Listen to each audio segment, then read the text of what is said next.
ଇଏ ହଉଛି ଭେକଟ ମାଛ। ବାଃ ବାଃ ଭଲ ଛେଚୁଛୁ ତ ସମୟ।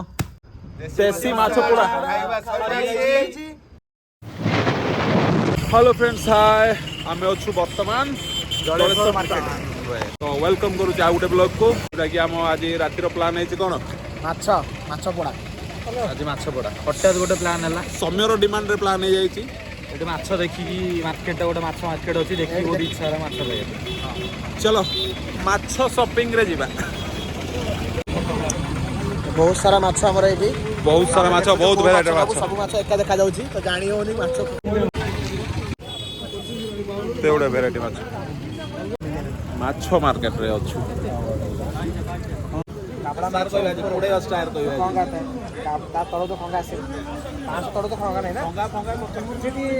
ଆରେ ପିଣ୍ଟୁ, ତମ ମାଛ ବେପାରୀ ଏତେ କଥାବାର୍ତ୍ତା କଣ କରୁଛ?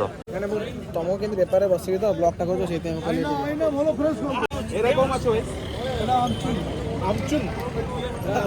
ଲେମ୍ବୁ ଖଟା ଆମଚୁର ହେଲା, ଏଟା ଆମଚୁର ମାଛ, ଏଟା ହଉଛି କୁଡ଼ି ଖଟା, ଲେମ୍ବୁ ଖଟା କି ଲେମ୍ବୁ ଖଟା ମାଛ।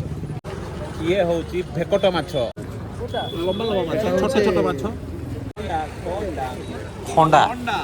ଏଇଟା କଣ ବଉଲ? ବୋଲର ଏଟା ବାପାଲୋ।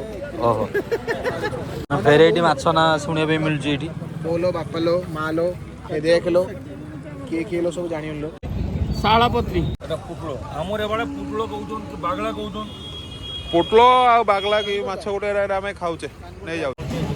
କାନଗିରି ମାଛ କିଣିଛି, କାନଗିରି। ମୁଲାମୁଲି ଚାଲିଛି, ମାଛର ମୁଲାମୁଲି ଚଲାଇଛ। ଆଉ ଗୋଟେ ଦିଅ। କିଣିବା ପାଇଁ ଆମେ ଟିକେ ଆସିଛୁ ପରିବା କିଣିବା ପାଇଁ। ପରିବାରେ କ'ଣ ନେବା? ଲେବୁ, ଲଙ୍କା, ଟମାଟୋ। Ready ready. ମୋ ସହ ଫୋନ ପେ ଅଛି ତ? PhonePe. PhonePe. ହଁ, ଫୋନ ପେ କ'ଣ? ଏଇଟା ବାଲେଶ୍ୱର ନା ସାର୍? ଫୋନ ପେ ନାହିଁ, ଫୋନ ପେ। ଆମେ ପରିବା ନେଲୁ। ପରିବାରେ ଟମାଟୋ, ଅଦା, ରସୁଣ, ଲଙ୍କା, ଲେମ୍ବୁ, ଧନିଆ ପତ୍ର, ଚଟଣି ହବ, ଚଟଣି। ବର୍ତ୍ତମାନ ଆସିଛୁ ଆମେ ରାସନ ଦୋକାନକୁ। ରାସନ ଦୋକାନରେ କ'ଣ କ'ଣ କିଣିବା ଜଲ୍ଦି କୁହ? ଅଦା ରସୁଣ ପେଷ୍ଟ। ଅଦା ରସୁଣ ପେଷ୍ଟ ଆମେ କରିବା ଏଇଠି ମସଲା କାଲି ନେବା, ଘରେ ବନେଇବା। ମସଲା, ସିକ୍ରେଟ ମସଲା ନିଆ ହବ, କୁହା ହବନି। ମସଲାରେ ଯାଇଛି ମିଟ୍ ମସଲା, ଚିଲି ପାଉଡର, ହଳଦୀ, ଗରମ ମସଲା, ଜିରା, ଧନିଆ, ଜଲଜିରା, ସୋରିଷ ତେଲ। ତ ଆମେ ତାକୁ ପୋଡ଼େଇବା ପାଇଁ ବୋଲି ଗାର ଗାର କରିକି କଟା ହଉଛି। ଏ ଟାଇପ୍ର କଟା ହବ। ତ ବର୍ତ୍ତମାନ ଆମେ ନିଆଁ ଲଗାଇଲୁ ପୋଡ଼େଇବା ପାଇଁ। ମାଛ ରେଡି। ଆମର ଚାଲିଛି ଏପଟେ ପ୍ରୋସେସିଂ ମାଛ ଇଏର। କ'ଣ କରାହବ? ମାଛକୁ ପୋଡ଼ା ହେବାର ମସଲା ରେଡ଼ି ହେଉଛି। ତ ଚାଲ କେମିତି କେମିତି ପ୍ରୋସେସିଂ ଚାଲିଛି ଦେଖି। ବର୍ତ୍ତମାନ ସବୁ ମସଲା ଫସଲା ପଡ଼ି ଯାଇଛି, ତ ମିକ୍ସ ହେବ। ତାପରେ ପୋଡ଼ା ହବ ଡାଇରେକ୍ଟ। ସବୁ ମସଲା ଫସଲା ଯାହା ଆଣିଥିଲୁ ସବୁ ପକା ହେଇଛି। ଏପଟେ ଅଦା ରସୁଣ ରେଡ଼ି ହେଇକି ଅଛି। ଏପଟେ ମାଛରେ ସବୁ ମସଲା ପଡ଼ିଯାଇଛି। ତ ଆକୁ ଏଇନା ମିଶା ହବ, ଗୋଳା ହବ। ଗଳା ହବ, ଗଳା। ଟମାଟୋ ରେଡ଼ି, ବାଇଗଣ ରେଡ଼ି, ସୋରିଷ ତେଲ ଏପଟେ ରେଡ଼ି, ସବୁ ରେଡି। ଖାଲି ରୋଷେଇ ହବ, ଖିଆ ହବ। ପେଷ୍ଟ କରାହବ ଟିକେ। ଏପଟେ ସୌମ୍ୟ ବାବୁ ଛେଚୁଛନ୍ତି ଅଦା ରସୁଣ, ପୁରା ଦେଶୀ ଷ୍ଟାଇଲ। ବାଃ ବାଃ ଭଲ ଛେଚୁଛୁ ତ ସମୟ। ଇଏ ବି ଫଟ ଗଇ ଦିଦିକୁ ଫଟ ଗଇ। ମସଲା ଘଣ୍ଟେ ଖଣ୍ଡି ସରିଗଲାଣି ମାଛ ପାଇଁ, ତ ରେଡ଼ି ହେଇଗଲାଣି। ୟାକୁ ଏବେ 5 ରୁ 10 ମିନିଟ୍ ରଖା ହବ, ଦେନ୍ ତାକୁ ପୋଡ଼ା ହବ। ମସଲା ଟିକେ ପଶିଯାଉ। ଟମାଟୋ ପୋଡ଼ା ହବ, ବାଇଗଣ ପୋଡ଼ା ହବ, ଲେମ୍ବୁ ପୋଡ଼ା ହବନି, ଲେମ୍ବୁ ଚିପୁଡ଼ା ହବ। ଓହୋ, ଚମକି ଯାଉଛ। ଟେନିଆ ପୁରା ପୋଡ଼ିକି ଜଳ ଜଳ ହେଇଗଲାଣି। ସେପଟେ ସୌମ୍ୟ ଗପିବାରେ ରେଡ଼ି। ବାବା, କଣ୍ଟା ଲୁହା କଣ୍ଟା କୁଆଡ଼ୁ ପାଇଲ ଏଇଟା? ତାରକୁ ଛିଡ଼େଇକି ନିଜ ପଇସାରେ କର। କୋଉଠି ପୁରାଉଛୁ ତାର?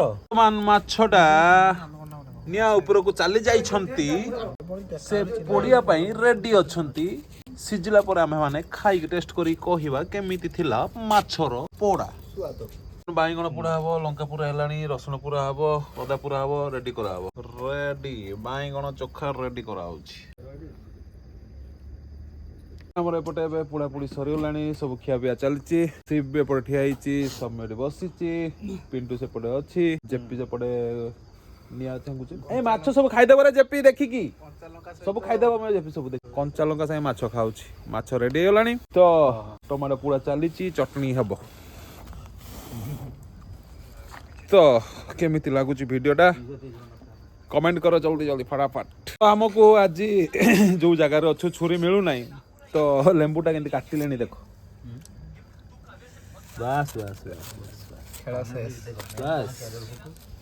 କଇଞ୍ଚିରୁ କଟା ହଉଛି ଲେମ୍ବୁ ଆସନ୍ତୁ ଦେଖିବା ମାଛ ଏପଟେ ଖାଇ ସାରିଲେଣି ଦେଶୀ ମାଛ ପୋଡ଼ା